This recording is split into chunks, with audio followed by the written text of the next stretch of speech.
All right, Shalom. I want to start by saying, Kahalo Yahweh, Bahashem Yahushai, Bahashem Wakakadash, double honor to the apostles of Israel, aka the apostles of Great Millstone, and peace and love to all the Akim. Continue to preach the truth, in all truth and sincerity. All right, real quick, this is to land back on points brothers were speaking about on camp this past Saturday. Basically for the message and the significance of this truth, and that the fact of really, like, as the screen says, is not for everyone. All right, and that includes not for everyone in Israel. All right, every person that's of the seed of Abraham, Isaac, and Jacob on this side we on right now, and the daughter of Babylon, aka America, every Israelite is not going to get salvation through Yahweh Shem Yahushai. All right, they're going to get salvation when they're born back in the kingdom. All right, but because when we go out there, for brothers that just newly started going out there, or brothers even going out there that's been going out there for a minute, sometimes it can get frustrated. Sometimes people don't want to listen, people don't want to learn. People come against you, scoffing, and so on and so forth. Even as well as on the comment boards and things like that. But what you gotta understand is, like, this truth the world hates. All right, and the person that fuels that hate is who? Esau, Edom. All right, because he's the one do what the Lord did, has him ruling, but like he's the one that really puts, because everybody follows what Esau does. So Esau don't get jiggy with this truth. So he's gonna do everything in his power to demonize it. You had that thing that happened in I forget the name of the city, but the dude that ran over the people at the Christmas, at this little Christmas thing, he ran over like 15 people.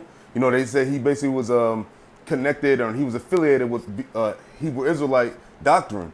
All right, but to the point I want to bring out is, like, look, this message is only going on to the ones that sigh and cry, and that's the only people that's about right now, because you can't worry about the whole nation of Israel, because the whole nation of Israel is not meant to get it on this side.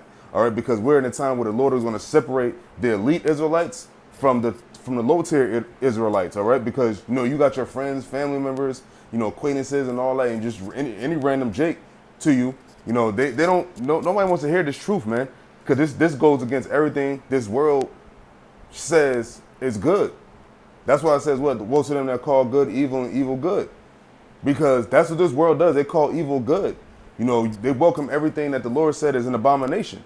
That's why this truth is not for everyone. That's why everybody's not going to get it, because you have some people that's going to be too stuck in their ways in this Babylonian, American, wicked way of life. All right. So I'm going to bring up the scripture, and Lord willing, this be edifying. This is the book of Isaiah, chapter 61, and I'm going to start at the top. And it reads, "The Spirit of the Lord Yahweh is upon me, because the Lord hath anointed me to preach good tidings unto the meek." Now, who's the meek? The Israelites. Most importantly, the elect. "He has sent me to bind up the brokenhearted." The brokenhearted. Who's the brokenhearted? The ones that want to get the hell out of here, man. The ones that want to get into a righteous and glorified kingdom, man. Most importantly, a righteous kingdom, man. Because this place we're at right now is not a righteous kingdom, and it doesn't promote righteousness. It promotes wickedness. So if you have a righteous mind, this place will break your heart every time you have to be here. All right. It says to proclaim liberty to the captives, and we're the captives, man. Because we're behind enemy lines. We're the ones in the land of our captivity. These other nations are not in captivity, man. These other nations could come here, they could prosper, they could do whatever, and Esau allows it. They could pray to their gods. They even so-called, the Muslims did the 9/11, the Arabs did the 9/11. They still give them liberty, all right. And it says, "He has sent me to bind up the brokenhearted." So to the point when the elder brothers, we're talking about, like, this is the brokenhearted ones. These are the people that this message connects with. This is who this message vibes with, is the brokenhearted, the meek, the ones that don't like it here, the ones that hate their lives. All right. And it says, "In the opening of the prison to them that are bound," and we're the ones that's bound, and this is a prison, man. All right. When you're in captivity, you're in prison, man. Now, of course, you're not behind a cell, but what? You're in prison to the system, And it says to proclaim the acceptable year of the Lord and the day of vengeance of our God, to comfort all that mourn. And who's mourning? The ones that want to get the hell out of here, the brokenhearted. Those are the ones mourning, not the ones that want to stay here and make the best of things here. Those are not the brokenhearted ones. The brokenhearted ones are the ones that know it's not going to get good here. It's downhill from here, and they want to get the hell out of here, and they want the destruction of this place. And it says, verse 3, "To appoint unto them that mourn in Zion." And who's the ones that mourn in Zion? The elect of Israel, man. Those are the ones that's mourning in Zion. Because you got most of our people that is not mourning in Zion.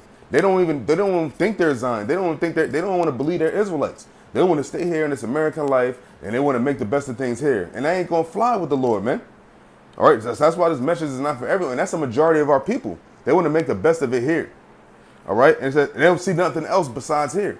And it says, to give unto them beauty for ashes, the oil of joy for mourning, the garment of praise to the spirit of heaviness, that they might be called trees of righteousness, the planting of the Lord, that he might be glorified. Verse 4, and it says, and they shall build the old wastes, they shall raise up the former desolations, and they shall repair the waste cities, the desolations of many generations. That's what the Lord building back the nation of Israel and bring them back to their great glory through his son Yahweh Shai. All right, that's what we're waiting for, man, because we're broken right now, man. Our desolations are wasted, man. You got the devil in our land now. Look what he's doing to our land. All right, look what we're doing here, even in the land of our captivity. The majority of our people still don't want to get right. All right, and it says, and strangers shall stand and feed your flocks, and the sons of the aliens shall be your plowmen and your vine dressing. And that's these other nations going to be under captivity under us. All right, they're going to be in servitude under us. All right, and it says what and strangers shall stand and feed your flocks. And the strangers being what? Those are the Gentiles, man. Because you go into word strangers, and it says the word alien, it's a foreigner, man. Not no alien like some ET shit. An alien just means a foreigner, just like they call the northern tribes illegal aliens, man. Not of the land, but really this is their land technically. But you know that's another story. And it says, verse 6: But ye shall be named the priests of the Lord. Men shall call you the ministers of our God. Ye shall eat the riches of the Gentiles, and in their glory shall ye boast yourselves. So what? In their glory, with everything they have, we're gonna boast ourselves because they're gonna belong to us, man. All right, and that goes to show that all the nations are not going to receive salvation from Yahweh Bashim Yahushai. Everybody's not going to get the benefits of the kingdom of heaven, man. Only the Israelites, the Zion is going to get the benefits of the kingdom of heaven, man. All right, and it's the only way the Lord had it to be, man.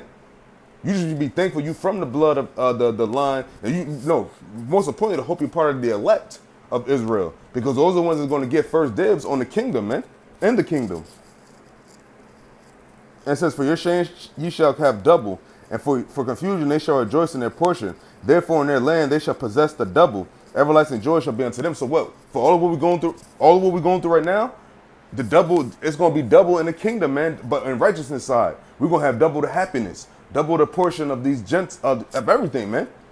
And that double, best believe, that's a very strong double, man. All right. It says, for I, the Lord, love judgment. I hate robbery for burnt offering, and I will direct their work in truth.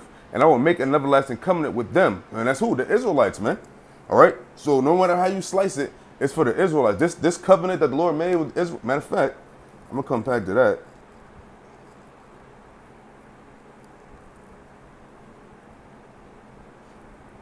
One of my favorites.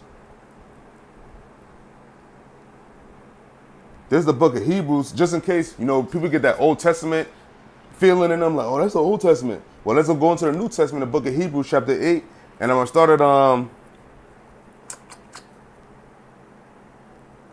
it's all good, but I want to get to the point. I start at verse 5. This is Hebrews chapter 8, verse 5.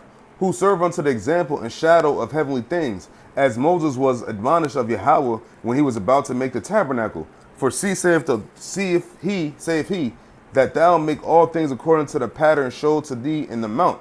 But now have he obtained a more excellent ministry, by how much also he is the mediator of a better covenant, which was established upon better promises. For if that first covenant had been faultless, then should no place have been sought for the second. For finding fault with them, and who's it them? He said, behold, the days come, saith the Lord, when I will make a new covenant with the house of Israel and with the house of Judah. Point blank, period, man. That's who the covenant was with back then. And that's who the covenant is with now. All right? So when it talks about the seed of the Gentiles, seed in amongst the Gentiles, it's those Israelites that scattered amongst the Gentiles. And mentally too, because now you got people that look like Israelites and they're still amongst the Gentiles, being Gentiles like mine. All right? Established upon a better promise. It says, for if that first covenant had been faultless, then should no place have been sought for the second. For verse 8, for finding fault with them, he saith, behold, the days come, saith the Lord, when I will make a new covenant with the house of Israel and with the house of Judah, not according to the covenant that I made with their fathers in the day when I took them by the hand to lead them out of the land of Egypt, because they have, oh, it says, because they have continued not in my covenant, and I regarded them not, saith the Lord. Now that's from Egypt to now. That's when the Lord said he regarded us not. And that's why we're in America right now serving a captivity. And it says, for this is the covenant that I will make with the house of Israel after those days, saith the Lord. I will put my laws into their mind and write them in their hearts. And I will be to them a God, and they shall be to me a people. Now the Lord is is clearly addressing the Israelites only, man. Talk about the old covenant with Israel, and now the new covenant with the house of Israel. Well, what? The 12 tribes of Israel, man, the sons of Jacob. From the line of Abraham, Isaac, on down to Jacob, where the covenant lies and ends, man. And it starts with Abraham and ends with Jacob, man. There's nobody else in it. That's the bloodline. That's the bloodline of the covenant. That's the bloodline of the chosen. All right? And it said, and they shall not teach every man his neighbor and every man his brother, saying, know the Lord, for all know me. For all shall know me, from the least to the greatest. You know, and that's pretty much it. And it says, for I will be merciful to their unrighteousness, and their sins and their iniquities will I remember no more. And it says, and that he saith, it said in the last verse, and in that he saith, a new covenant he hath made the first old. Now that which decayeth and waxeth old is ready to vanish away. So that's the Lord having a new covenant. We're basically just reiterating the old covenant, but it's going to be a new covenant to where he's going to put it in our, put it in us, put the laws in our heart and our mind. Well, I think he said it. I just read that part. Yeah, he said, I will put my laws into their minds. So that's the new covenant where he's going to put the laws into our minds so where we can't go off. We're not going to be able to go off because he's going to automatically put it in our mechanics to not go off. But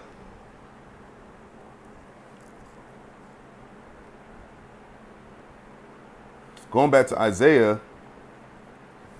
61, I'm going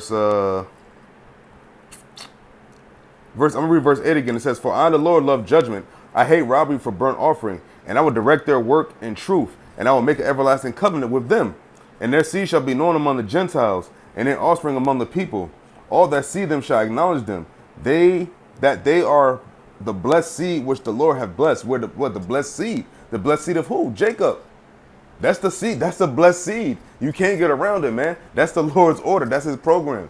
Or you can't get into it by just saying you're an Israelite or just I'm from Abraham, Isaac, and Jacob. No, you have to be really from that bloodline, and the people from that bloodline have a certain spirit on them. All right, it's called a Holy Spirit. Even though our people are acting like fools right now, but even them, they still have a zeal, but not according to knowledge. So reading on, that's just pretty much it. So yeah, man, you know. So yeah, man, you know, hey, it's not for everyone right now, man. It's not for all of Israel, and it's definitely not for no other nation except for Israelite, man. All right, you can't get around it. This is not for everyone. All right, this is a special program. You need special. This is elite, and it's very no access. All right, everyone has low access to this, man. All right, so if you're not under Yahweh Bashim Yahushai on this side, you have to wait till the actual kingdom is established, man. But to the ones that's going to be delivered out of this, those are the ones that the Lord is dealing with right now. Those are the ones that's brokenhearted. All right, those are the ones that's meek. Those are the ones that's brokenhearted in Zion, and Zion being synonymous with being Israel. All right, so you know, with that, I'm gonna just say, hopefully it was edifying. Give all praise to Yahweh Bashim Yahushai. Hey, love, shalom.